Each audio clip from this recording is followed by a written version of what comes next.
मायके में नौकरानी, ससुराल में बहुरानी।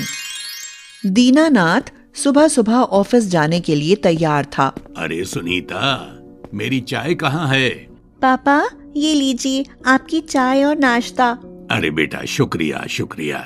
अरे अरे परी, तू क्यों काम कर रही है? तू तो अपने पापा के बगल में बैठ जा। मैं अभी तेरे लिए भी नाश्ता लेकर आती हूँ। क्या? हाँ हाँ, बैठना। तुझे कॉलेज जाने में भी देर हो रही होगी। हाँ हाँ राधिका, आ जाओ, बैठो। और ये सब काम अपने ससुराल जाकर करना।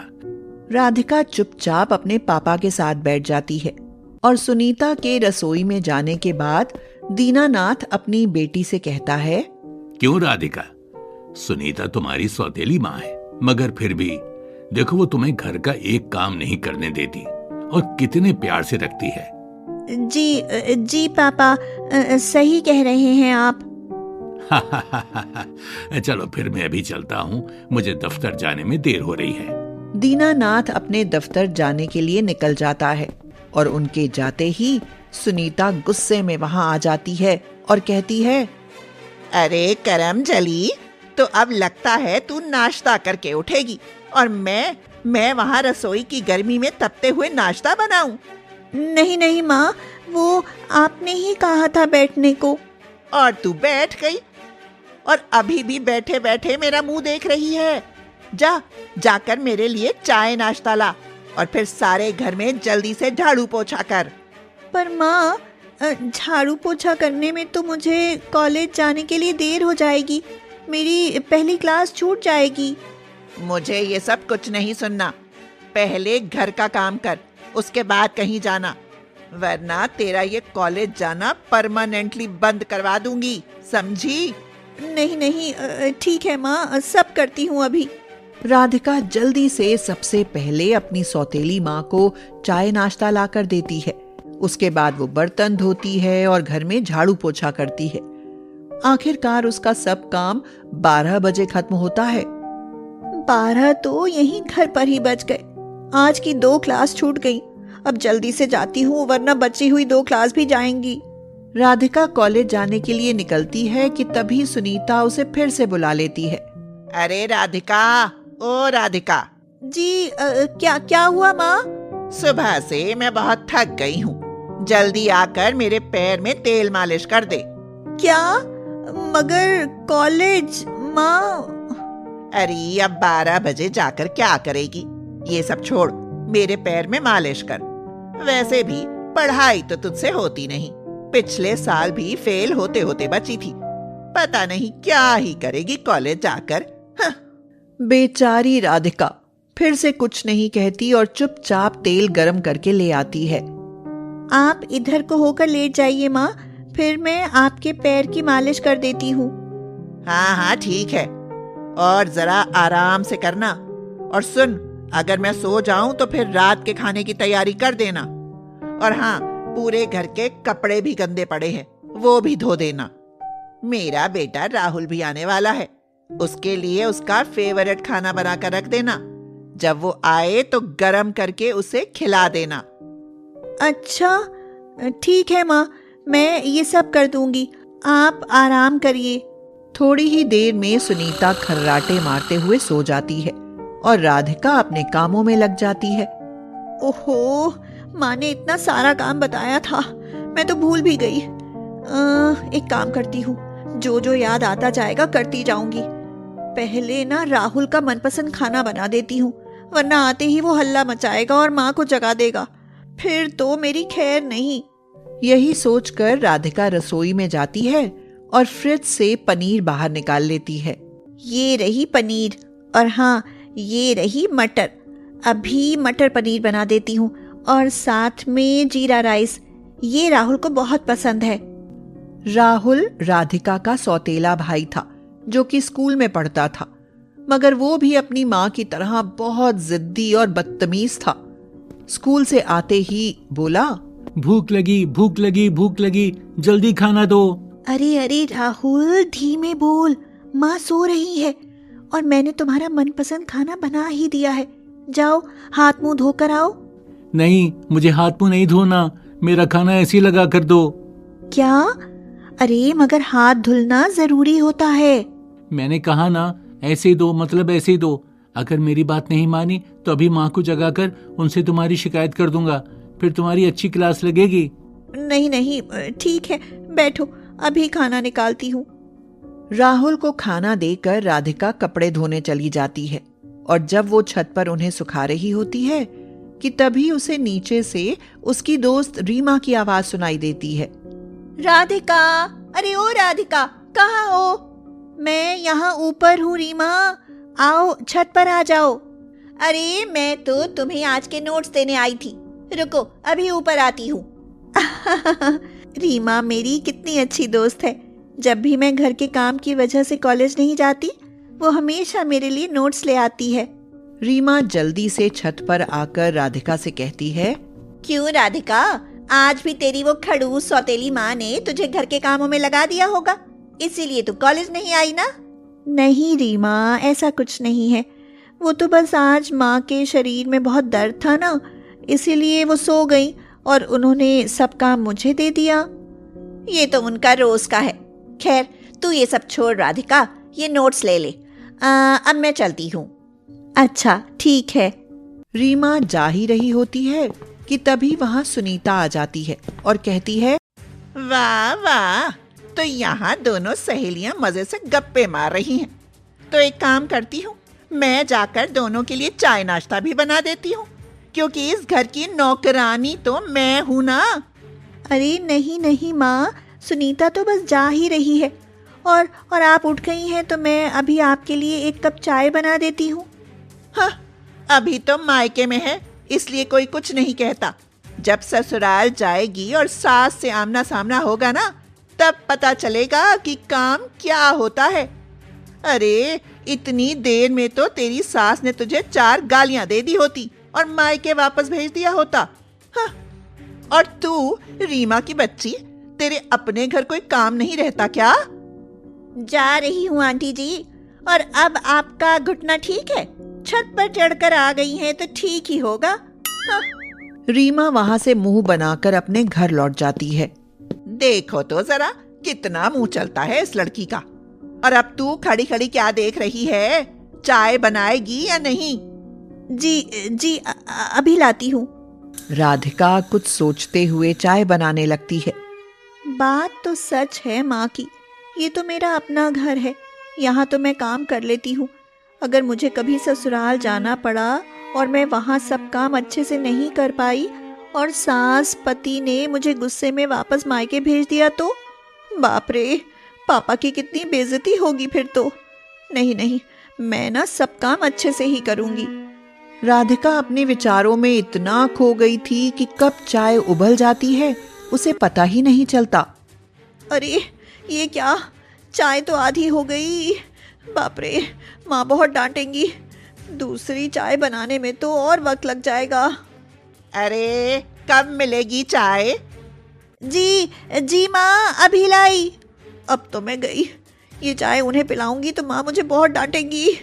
क्या करूँ?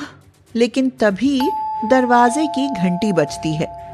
अरे वाह, जो भी है बड़े सही वक्त पर आया, अभी जाकर देखती हूँ। राधिका दरवाजा खोलती है तो चौंक जाती है। बाहर उसके पिता दीनानाथ और उनके साथ एक लड़का खड़ा था। अरे राधिका बिटिया, इससे मिलो, ये मनोज है, मेरे ही ऑफिस में काम करता है, बहुत अच्छा लड़का है, तुमसे बस 2 साल ही बड़ा है। अच्छा, जी नमस्ते। राधिका को मनोज पहली नजर में ही पसंद आ जाता है, मगर वो कुछ बोल नहीं सकती थी। अरे कौन आया है? मेहमान आए हैं सुनीता, चलो मनोज हम अंदर चलते हैं। मैं आप सबके लिए चाय लेकर आती हूँ। हाँ जल्दी ले आओ बेटा। राधिका सबके लिए चाय बनाती है। अरे राधिका, आओ तुम भी हमारे साथ बैठो, मनोज से बातें करो, ये तुम्हें कंपनी के बारे में भी बहुत कुछ बता सकता है। तुम्हें भी तो मैनेजर की पोस्ट के बारे में जानना था ना? हाँ जानना तो था, मगर पता नहीं मैं ये कर पाऊंगी या नहीं। अरे क्यों नहीं कर पाएंगी आप, ये तो बहुत आसान है। और अंकल ने मुझे बताया था कि आप पढ़ाई में कितनी समझदार हैं।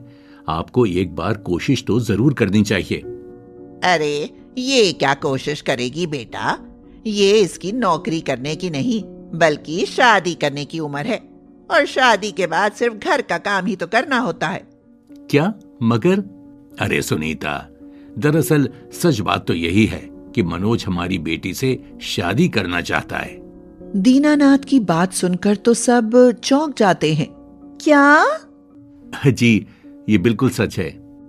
दरअसल मनोज ने काफी दिन पहले ही तुम्हारी तस्वीर मेरे फोन में देखी और इसे तभी से तुम पसंद आ गई, और फिर डरते हुए उसने मुझसे कहा, और मुझे तो मनोज बहुत पसंद है, वो ऑफिस का सबसे होनहार बच्चा है। तो फिर तुम बताओ राधिका, क्या तुम्हें? जी। राधिका ये कहकर शर्माते हुए वहां से चली जाती है। यानी रिश्ता पक्का। बेटा मनोज, तुम जल्दी से अपने मम्मी पापा से मिलवा दो ताकि हम जल्दी ही शादी की बात कर सकें। जी अंकल, जरूर। चाय पीकर मनोज चला जाता है। दीनानाथ बहुत खुश था, मगर सुनीता को ये सब अच्छा नहीं लग रहा था। क्या इसे पसंद कर लिया? हाँ, भला इसमें ऐसा क्या देख लिया उस लड़के ने? जरूर उसकी नजर जरा कमजोर होगी। खैर अच्छा ही है, ये जाएगी तो मेरे सिर से एक मुसीबत कम होगी। लेकिन इसके जाने तक मैं इससे खूब काम निकलवाऊंगी और फिर बाद में एक नौकरानी रख लूंगी। वैसे भी ये भी तो नौकरानी ही है, एक जाएगी तो दूसरी आएगी।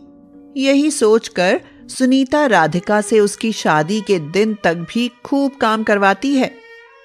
अरे ओ राधिका, चलकर ये मेरे कमरे में झाड़ू लगा दे।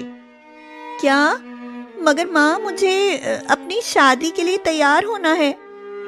अरे तो बाद में तैयार हो जाना, वैसे भी कितना भी तैयार हो जा, लगेगी तो ऐसी ही, इसीलिए पहले ये सफाई कर फिर जाना।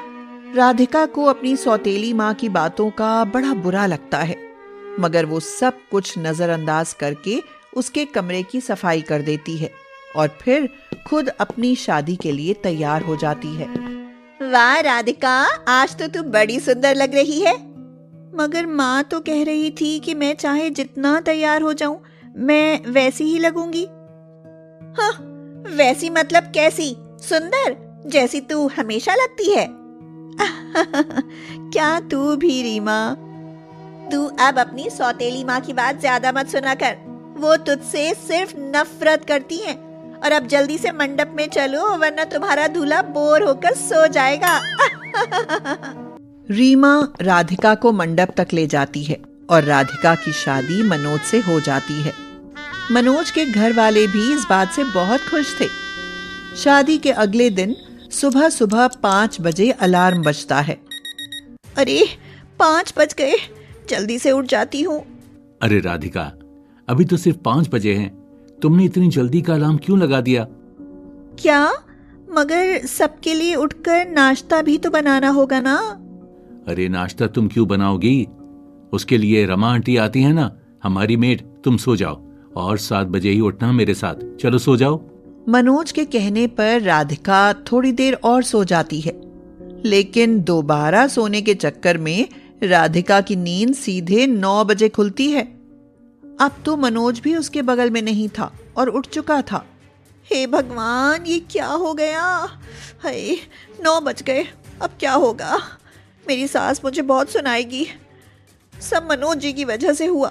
इससे अच्छा तो मैं 5 बजे जल्दी ही उठ जाती। राधिका हड़बड़ाते हुए परेशान होकर बाहर निकलती है तो देखती है कि उसके ससुराल वाले हंस हंस कर नाश्ते की टेबल पर बातें कर रहे थे। अरे वाह, बहू भी जग गई। आओ आओ बहू, हमारे साथ नाश्ता करने बैठ जाओ। मुझे माफ कर दीजिए माँ जी, मुझे उठने में देर हो गई।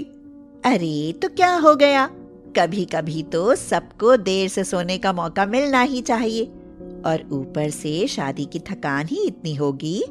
अरे माँ, बातें ही करती रहोगी कि उसे नाश्ता करने के लिए बैठने भी दोगी? नाश्ता मैं बना देती हूँ। अरे बनाना क्यों है, ये सब रखा तो है। मैंने तुम्हें सुबह कहा तो था राधिका कि घर पर रमा आंटी आती हैं सब काम के लिए। उन्होंने नाश्ता पहले ही बना दिया है। क्या? लेकिन अगर वो सब करेगी तो फिर मैं क्या करूंगी? अरे तू इस घर की बहुरानी है राधिका, नौकरानी नहीं जो तू ये सब काम करेगी। और मैंने सुना है अभी तेरे कॉलेज का आखिरी सेमेस्टर बचा है, उसे पूरा नहीं करना? क्या मैं कॉलेज जा सकती हूँ? तो और क्या राधिका, तुम्हें ऑफिस का मैनेजर नहीं बनना क्या? उसके लिए डिग्री तो कंप्लीट करनी ही पड़ेगी। हाँ, लेकिन अगर तुम्हें नहीं करना तो कोई बात नहीं। क्या? नहीं नहीं नहीं, ऐसा कुछ भी नहीं है, मुझे करना है। बस मुझे नहीं लगा था कि आप लोग मुझे शादी के बाद ऐसा करने देंगे। अरे बेटी, ये ससुराल है, कोई जेल नहीं। तुम्हें यहाँ जो करना है करो, तुम्हें पढ़ाई करनी है तो करो, नौकरी करनी है तो करो, और घर का काम करना है तो करो, तुम्हारी मर्जी। अपने ससुराल वालों की बातें सुनकर तो राधिका को अपने कानों पर यकीन ही नहीं हो रहा था। बाद में जब वो अकेले कमरे में होती है तो सोचती है, ये सब कितना अजीब है। मैंने जैसा सोचा था मेरा ससुराल तो बिल्कुल भी वैसा नहीं है। ये सब कितने अच्छे हैं, मेरी माँ से बिल्कुल अलग। मुझे तो यकीन ही नहीं होता कि ये मेरा ससुराल है और वो मेरा मायका था। बिल्कुल उल्टा लगता है, जैसे ये मायका हो और वो ससुराल। बहू, ओ बहू, कहाँ हो? जी माँ जी, क्या हुआ? अरे बाहर चूड़ी बेचने वाला आया है, अगर तुझे चूड़ी लेनी हो तो ले ले। वाह, क्या सचमुच माँ जी? मुझे ना चूड़ियाँ बहुत पसंद है, लेकिन मेरी माँ कभी मुझे चूड़ियाँ नहीं दिलाती थी। अच्छा, ऐसा क्या? चल कोई नहीं, आज मैं तुझे चूड़ियाँ दिलाती हूँ। वाह, ठीक है माँ जी, जल्दी चलिए फिर तो, वरना वो चला जाएगा। अरे ऐसे कैसे मेरी बहू को बिना चूड़ियाँ दिए चला जाएगा? मैंने रोक के रखा है उसे। निर्जला राधिका को अपने साथ ले जाती है और उसे ढेर सारी रंग बिरंगी चूड़ियां दिलाती है, जिन्हें पाकर राधिका बहुत खुश होती है। वो मन ही मन सोचती है, वाह, मेरा ससुराल तो बहुत अच्छा है, मेरे मायके से एकदम अलग। लेकिन चलो, कुछ काम तो कर ही लेती हूँ। हाँ, कपड़े धुलने को पड़े होंगे तो सबके एक साथ ही धुल देती हूँ। राधिका घर में सबके कपड़े उठाकर एक बाल्टी में डाल देती है और धुलने जा ही रही होती है कि निर्जला फिर से उसे रोक देती है। अरे बहू, अब तू क्या करने जा रही है? वो माँ जी, मैंने सोचा खाली बैठने से अच्छा है ये सब कपड़े ही धुल देती हूँ। अरे तो इसे हाथों से क्यों धुलना? बाहर हॉल में वॉशिंग मशीन रखी है, सब उसमें डाल दे और आधे घंटे में कपड़े धुल जाएंगे। तब तक हम दोनों साथ बैठकर चाय पीते हैं और टीवी देखते हैं। मेरे फेवरेट सीरियल का रिपीट टेलीकास्ट आ रहा है। क्या हम साथ में टीवी देख सकते हैं? मेरी माँ तो कभी मुझे टीवी नहीं देखने देती थी। अरे क्यों भला? खैर ये सब तू चाय पीते पीते बताना, तब तक मैं तुझे सीरियल की पूरी स्टोरी बताती हूँ। वो जो लड़की है ना उसमें, सिया, वो बड़ी सीधी है, मगर उसकी सास बड़ी बेकार, वो उसे हमेशा सताती रहती है। अच्छा, ऐसा क्या माँ जी? हाँ हाँ, और क्या, और उसके दो दो पति हैं। इस तरह से दोनों साथ में टीवी देखने लगते हैं। अपने ससुराल में राधिका को बहुत अच्छा लग रहा था। ऐसा लग रहा था जैसे आखिरकार उसे अपना खुद का असली घर मिल गया हो, जहां वो नौकरानी नहीं बल्कि एक बहुरानी की तरह रह रही थी। इसी तरह कुछ दिन बीत जाते हैं और एक दिन राधिका की सौतेली माँ सुनीता घर आती है। अरे आइए आइए बहन जी, बैठिए। आप तो बड़ा थकी थकी सी लग रही हैं। सब ठीक तो है ना? जी मैं तो बस यहाँ से गुजर रही थी तो सोचा राधिका से मिल लूं। तभी राधिका वहां आ जाती है। राधिका अपने ससुराल में रहकर और सुंदर हो गई थी। वहीं सुनीता की हालत एकदम बुरी थी। अरे माँ, ये क्या हुआ? आपकी आंखों के नीचे तो गड्ढे पड़ गए। आप कल रात ठीक से सोई नहीं क्या? राधिका की बात सुनकर सुनीता की आंखों में आंसू आ जाते हैं। राधिका, मुझे मेरी गलती का एहसास हो गया। मैंने तेरे साथ बहुत गलत किया। तू कितनी मेहनत करती थी, मेरा सब काम करती थी, वो भी बिना शिकायत के। अब तेरे जाने के बाद मुझे तेरी कमी खल रही है। कोई बात नहीं माँ, मैंने आपको माफ किया। मैं भले अपने मायके में नौकरानी जैसी रही, लेकिन अब देखिए मेरी सास मुझे अपनी बहुरानी की तरह रखती है। सुनीता अपनी बेटी से माफी मांगकर चली जाती है और आखिरकार राधिका की जिंदगी हमेशा के लिए बदल जाती है।